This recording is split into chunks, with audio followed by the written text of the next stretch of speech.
Jollywood.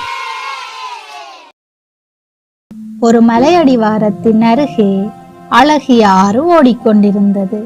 அங்கே ஆறு ஓடிக்கொண்டிருந்ததால் மலையடிவாரத்தில் பச்சை பசேல் என்று புல் வளர்ந்திருந்தது.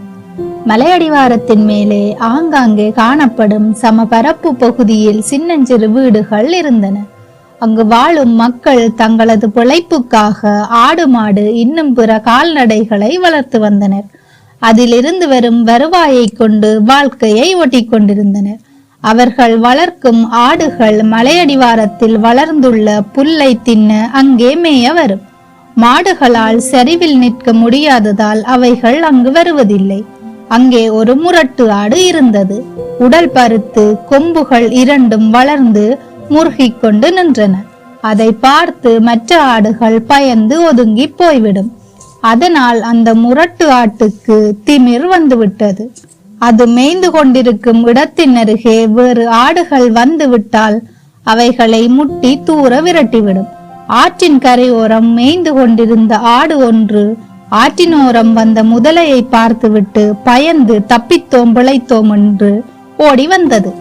பயந்து ஓடி வந்த ஆடு முரட்டு ஆடு மேய்ந்து கொண்டிருந்த இடத்தின் அருகே வந்து விட்டது. அதை பார்த்த முரட்டு ஆடு ஓடி வந்த ஆட்டை பார்த்தது.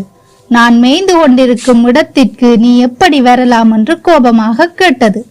அதற்கு அந்த ஆடு, அங்கே முதலையை பார்த்தேன், அதனால் வேகமாக ஓடி வந்து விட்டேன் என்று அமைதியாக சொன்னது. முரட்டு ஆடோ அது சொன்னதை கேட்கவில்லை. ஓடி வந்த அந்த ஆட்டுடன் சண்டை போட ஆரம்பித்தது. அந்த ஆடோ சண்டை போட விரும்பாமல் சமாதானமாகவே பேசியது. முரட்டு ஆடோ அது சொன்னதை கேட்கவில்லை. வேறு வழியின்றி அந்த ஆடு முரட்டு ஆடுடன் எதிர்த்து நின்று ஆக்ரோஷமாக சண்டையிட்டது. மலைச்சரிவான பகுதியில் இரண்டு ஆடுகளும் சண்டையிட்டு கொண்டிருக்கும் போது முரட்டு ஆடு கால் சறுக்கி மலையடிவாரத்தில் உருண்டு போய் ஆற்றில் விழுந்தது.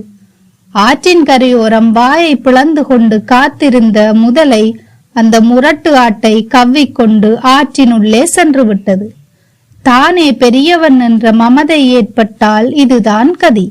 தொடர்ந்தும் இந்த மாதிரி கார்ட்டூன் வீடியோஸ் பார்க்க ஜாலிவுட் சேனலை சப்ஸ்கிரைப் செய்யுங்கள்.